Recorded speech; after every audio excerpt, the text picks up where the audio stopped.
প্রিয় মুক্তিকামী ছাত্র জনতা, আমরা দেখতে পাচ্ছি যে আমাদের এই অভ্যুত্থান এবং বিপ্লবের পরেই দেশে অরাজকতা নাশকতা করছে ফ্যাসিস্ট এবং তাদের দোসররা।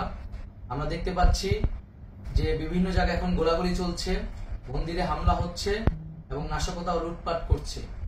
আমরা মনে করি আমাদের যে ছাত্র নাগরিকদের অভ্যুত্থান তাকে নস্যাৎ করার জন্যই পরিকল্পিতভাবে এই ধরনের ঘটনা ঘটানো হচ্ছে।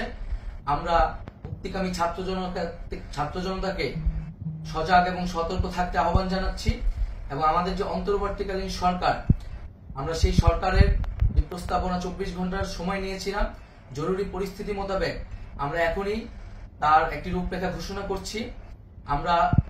আমরা সিদ্ধান্ত নিয়েছি যে সর্বজন গ্রহণযোগ্য আন্তর্জাতিক খ্যাতিসম্পন্ন নোবেল পুরস্কার বিজয়ী ডক্টর মোহাম্মদ ইউনূসকে প্রধান উপদেষ্টা করে অন্তর্বর্তীকালীন সরকার গঠন করা হবে এবং ডক্টর মোহাম্মদ ইউনূসের সাথেও আমাদের কথা হয়েছে। তিনি ছাত্র জনতার আহ্বানে বাংলাদেশকে রক্ষা করতে এই গুরু দায়িত্ব নিতে সম্মত হয়েছে। আমরা সকালের মধ্যেই আমরা এই সরকার গঠনের প্রক্রিয়া দেখতে চাই। রাষ্ট্রপতির কাছে আহ্বান থাকবে যে দ্রুত সময়ের মধ্যে ডক্টর মোহাম্মদ ইউনূসকে প্রধান উপদেষ্টা করে অন্তর্বর্তীকালীন সরকার গঠন করা হোক এবং এই অন্তর্বর্তীকালীন সরকারের বাকি সদস্যদের নামও আমরা সকালের মধ্যে ঘোষণা করব।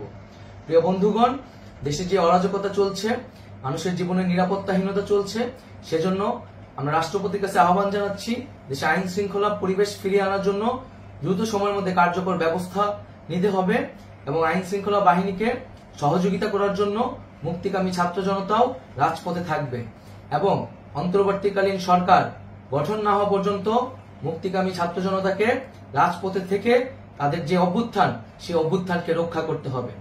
প্রিয় বন্ধুগণ, আমরা রক্ত দিয়েছি, শহীদ হয়েছি। আমাদের যে প্রতিশ্রুতি একটি নতুন বাংলাদেশ গঠন করার জন্য, সেটিকে আমাদের অবশ্যই বাস্তবায়ন করতে হবে এবং অবশ্যই ছাত্র জনতার প্রস্তাবিত সরকার বাদে কোনো ধরনের সরকার কিন্তু মেনে নেওয়া হবে না। আমরা বলেছি কোনো ধরনের সেনা শাসিত সরকার অথবা সেনা সমর্থিত সরকার অথবা এই ফ্যাসিস্টদের দোসরদের কোনো বি টিম সরকার কিন্তু আমরা মেনে নিব না। কোনো গণবিরোধী সরকারকে মেনে নেওয়া হবে না। ছাত্র জনতার অভ্যুত্থানকারী যে প্রস্তাবিত সরকার, অন্তর্বর্তীকালীন সরকার, যেটা আমরা সিদ্ধান্ত উপনীত হয়েছি ডক্টর মোহাম্মদ ইউনূসকে প্রধান উপদেষ্টা করে এই সরকার গঠন করা হবে, সেই সরকারকেই বাস্তবায়ন করতে হবে অবিলম্বে।